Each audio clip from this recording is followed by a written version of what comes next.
Hello students, this video is being recorded in the summer of 2020, right after the end of the spring semester and in the midst of the ongoing COVID-19 pandemic.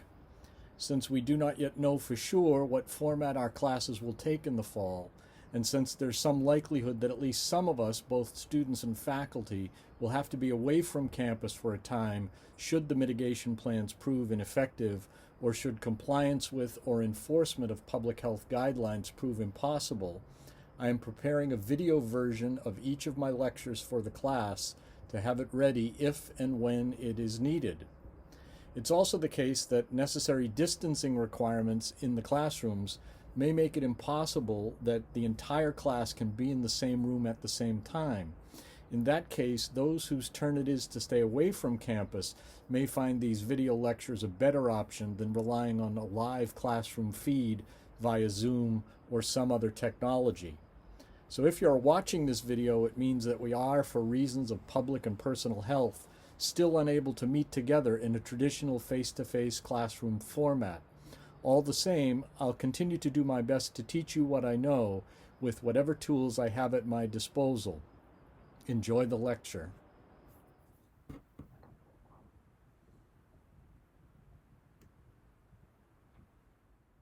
This first presentation will be a brief introduction to great speakers and speeches.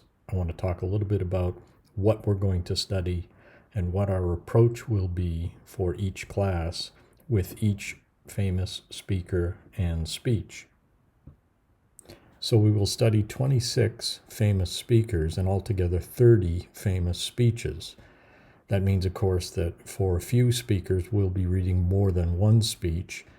For Daniel Webster, Abraham Lincoln, Franklin Roosevelt, and Winston Churchill, we'll be reading additional speeches. But for the most part, our focus will be on one speaker and one speech per class period. Some of the speeches are long and some are shorter, and so the reading assignments week to week will vary. But be sure if you have a long speech that you give yourself sufficient time to get through it. As we talk about each of the speakers and the speeches, we'll focus on basic facts from the speaker's biography, focusing especially on their education and any training they may have had in rhetoric. We'll talk a little bit about public positions that they've held and where they were in their life when the particular speech was given. We'll also discuss the historical background for each of the famous speeches, and in particular focus on the rhetorical situation of the speech. That is, all of the contextual elements that help us to understand the speech. In case you're unfamiliar with the idea of the rhetorical situation, I will draw your attention to the article which I've depicted here, The Rhetorical Situation by Lloyd Bitzer. It's a sort of standard work in rhetorical criticism, and it will be available on the Canvas website for the class. So it might be a good idea to read that before undertaking any of the other study of the speeches. We'll also, for every speech, do a reading, not just a reading, but indeed an analyzing of the speech, focused on some key critical questions. And in addition to the speech, for every speech I will assign one scholarly, critical, or historical study of the speaker or the speech, and you'll be asked to read that as well. So let's begin by exploring the question, what makes a great speech? That is to say, what criteria should we apply to determine that a particular speech belongs in the canon of great oratory? And by canon, we mean the list of well-known or famous texts that typically get assigned in university curricula. You might be familiar with the canon of American literature, for instance, which would include famous books like To Kill a Mockingbird, Scarlet Letter, Moby Dick, and the like. Well, there's similarly a canon of great oratory. And I've chosen 30 great speeches to teach in this particular class, but there are, of course, many more that we could have selected. But in any case, how shall we decide what is eloquent? What criteria should we apply? So I want to review some of those criteria, not suggesting that one or another of the criteria are the best ones to use. In fact, I think we can look at any particular speech from the perspective of various criteria. There are various reasons why we might count a particular text as a great speech. But this will give us some questions to think about as we begin to reflect on what makes a great speech. So the first question might be whether or not we should choose texts of historical importance. That is, should we look for speeches which engage important historical issues and problems and deal with them creatively? Are the great speeches those which are delivered in key historical moments? Do the more complex or interesting historical occasions call forth the most interesting rhetoric? But then what sorts of speeches do we ignore by applying this standard? Is rhetorical history always parallel to political and social history? So I don't mean to answer any of these questions right here now, but just to pose them as possible inquiries we can use when thinking about any particular speech. We could also turn to the criteria of biography. That is, do we look to certain important speakers to find great speeches? If an orator has given one good speech, does that imply that other speeches by that person will also be worth examining? If an individual is an important historical character or a national leader, does that justify his or her standing as a worthy subject for our rhetorical investigation? We could apply the criterion of tradition. How much weight should we give to that tradition of the canon, to the tradition of that list of great orations?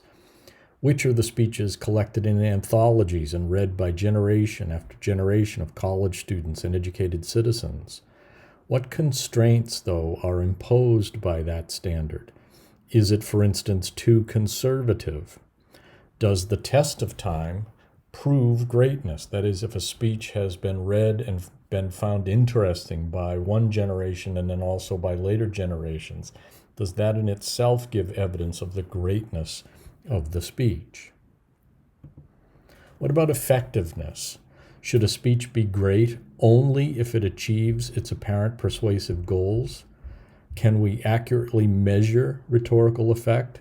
And how shall we judge speeches that seem not to have accomplished any immediate goal or had any political or social influence in the context in which it was delivered? So, for example, one of the speeches we won't be studying, but which would clearly fit into this category, would be Abraham Lincoln's first inaugural.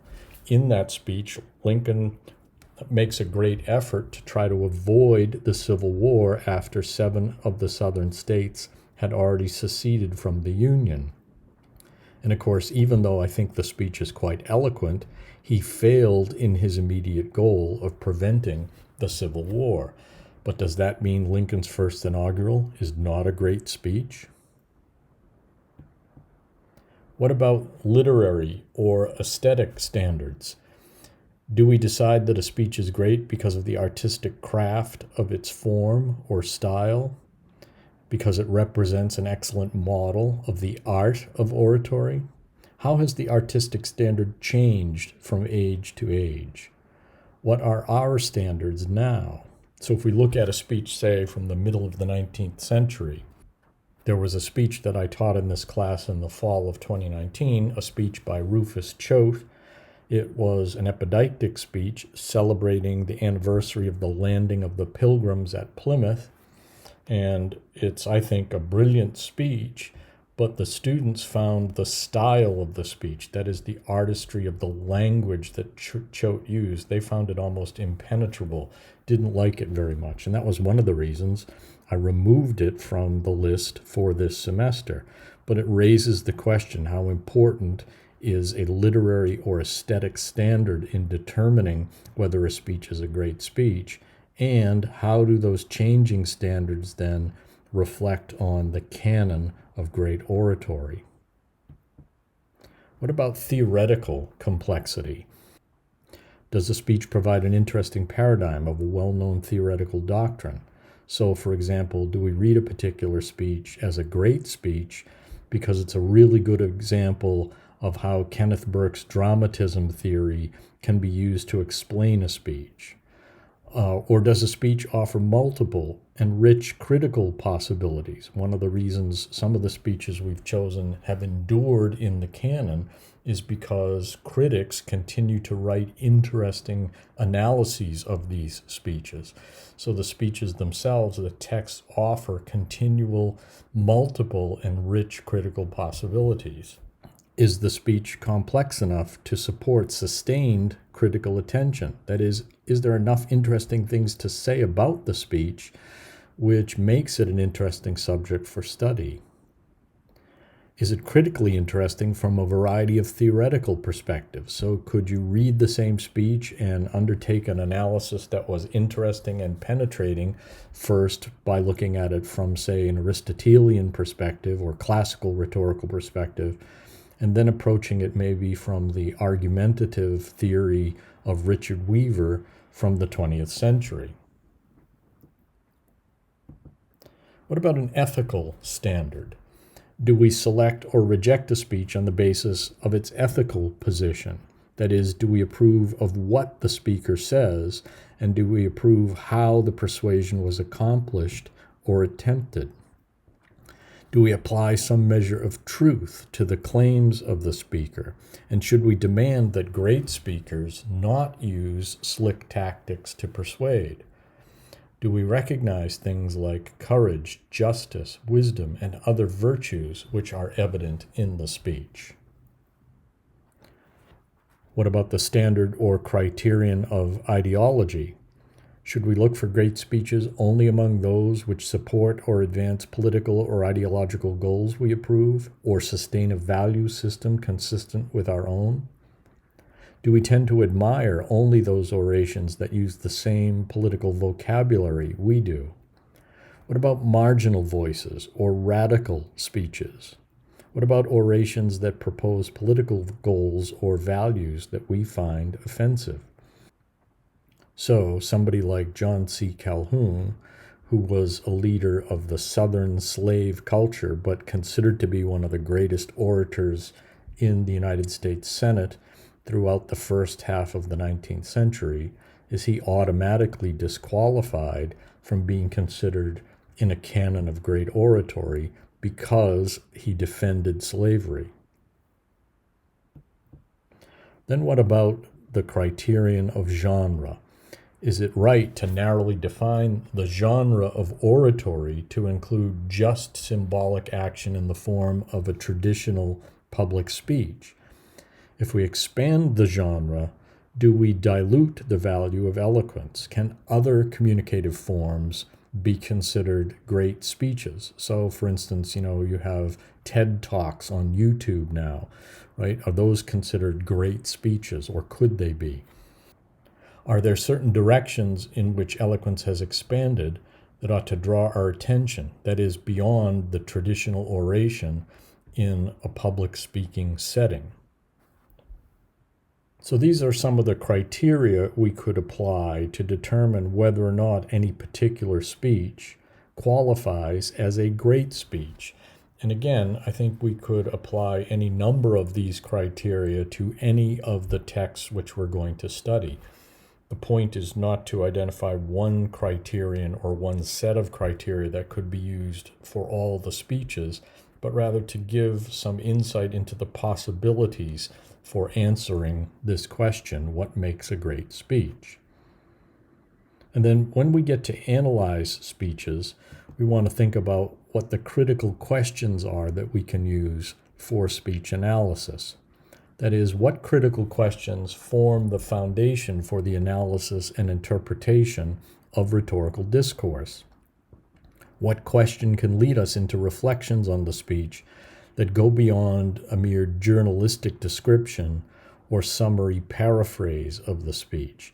And that's really the goal of rhetorical criticism, is to get beyond merely describing what the content of the speech is or what the speaker said. Criticism should use the insights brought by the individual critic as a way of illuminating or enlightening us about what's going on in a particular text. In a sense, the critic is an educator.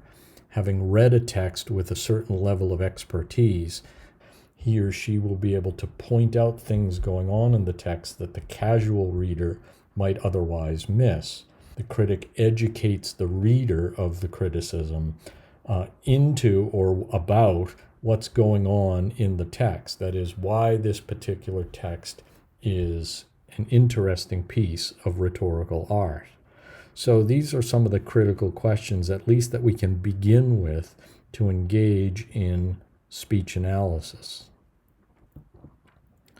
We would start with, who is the speaker? That is, what do we know about the speaker's education and experience? Who does the speaker represent? How has the speaker been characterized? What's the popular opinions about the speaker, both in his or her time, but also now, right? To whom is the speaker related? Who influenced the speaker? Who opposed the speaker?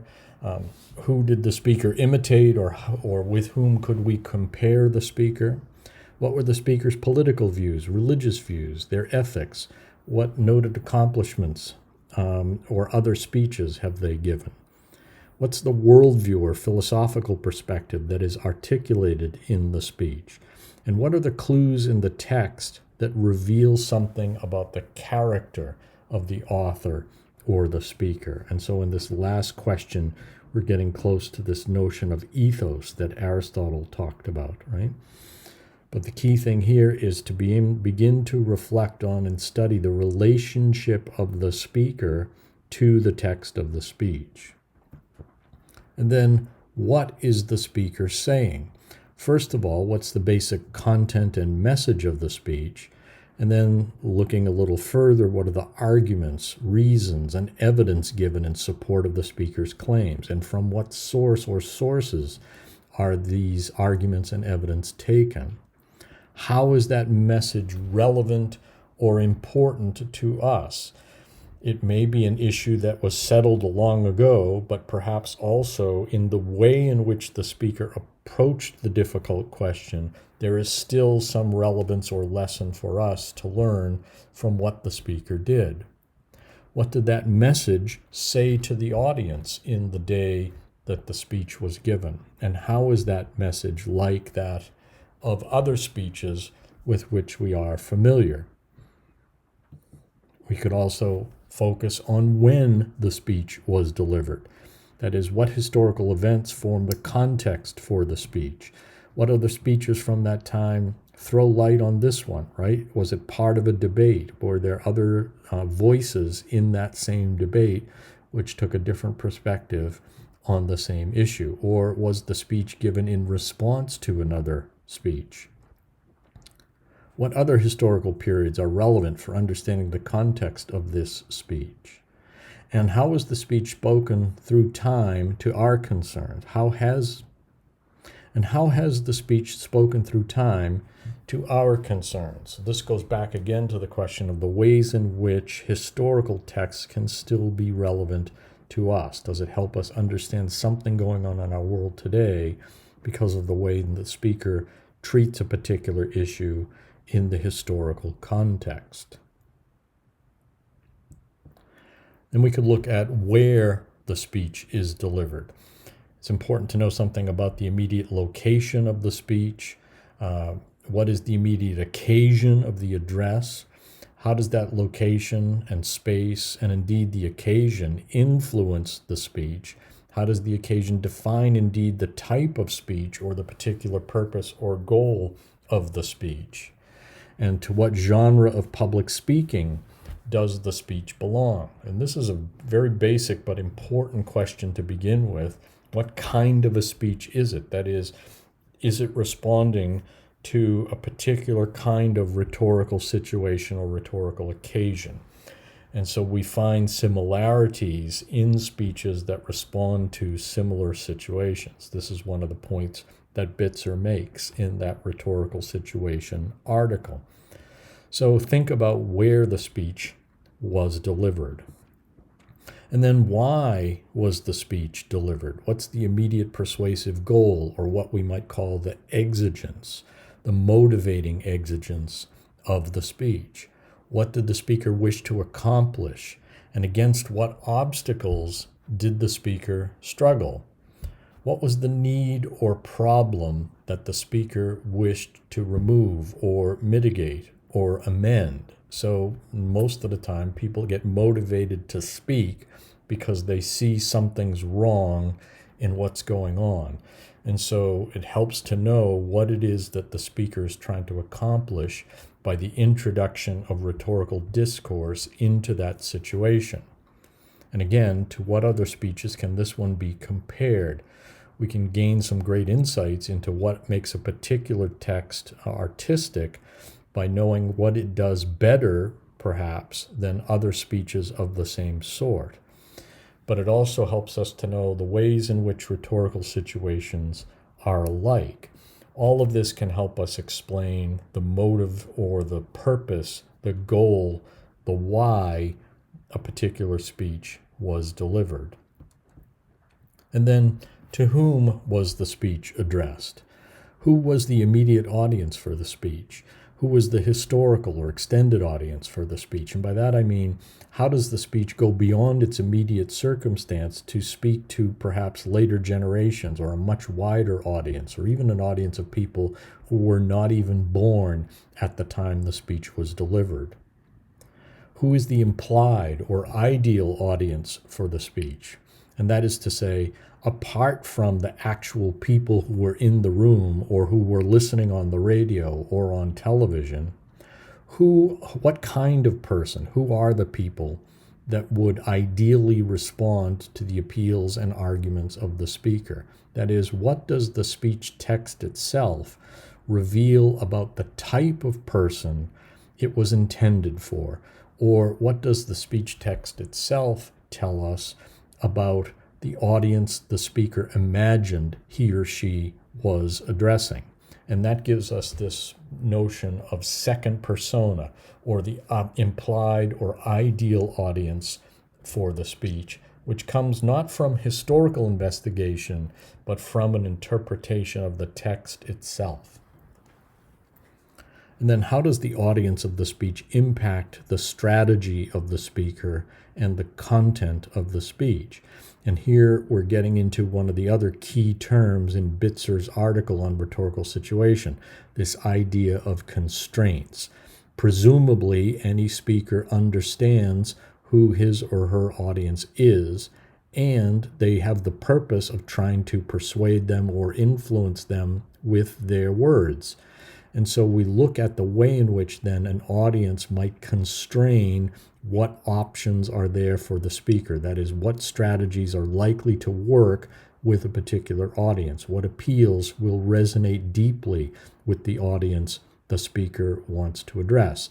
And when we reflect on that, we are trying to identify the rhetorical constraints in a particular situation. And then we can ask, how did the speaker deliver the speech? That is, what strategies did the speaker use? What are the basic structural elements or organizational patterns of the speech? It's a very good way to begin analysis by doing something of an outline of the speech, so you get a sense of the different parts of the oration and the way in which those parts are organized or structured.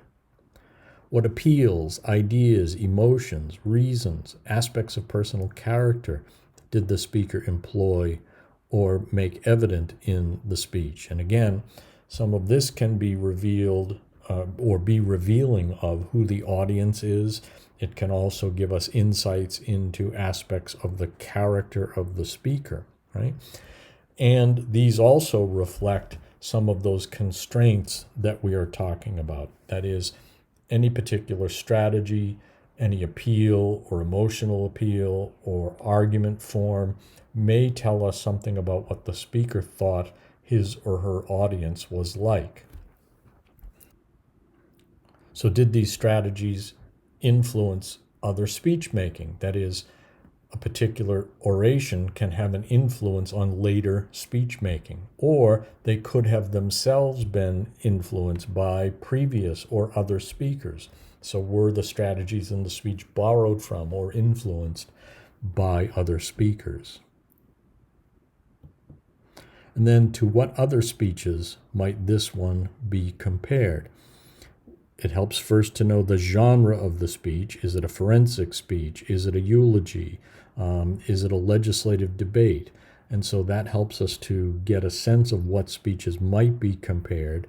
But then is there a model or touchstone, which is sort of the best of a particular type of speech, which we could use to compare to the particular speech we're interested in? What are the typical characteristics or marks of that particular genre? And then in what ways does this speech both conform to and deviate from the generic expectations and constraints of that particular type of speech? A really good example of this kind of question being essentially relevant in analysis will be the Frederick Douglass speech on the 4th of July, which we'll read about halfway through the semester. Douglass is obviously aware of the generic constraints associated with the form of the speech that he's giving, a 4th of July speech. And he in some ways conforms to that, but he also, and what makes the speech very powerful, is his ability to deviate from those generic expectations and constraints. So these are some of the questions we could begin with to analyze any famous speech. And we certainly will take up some of these questions with each of the speeches, and we'll add some particular ones that might help us gain some insight into the texts of the speakers whose work we're going to be reading. So if you have any questions about this introduction to great speakers and speeches, or if you'd like to make any comments on any of the criteria for great speeches or the questions for critical analysis, please post your questions or comments on the discussion board.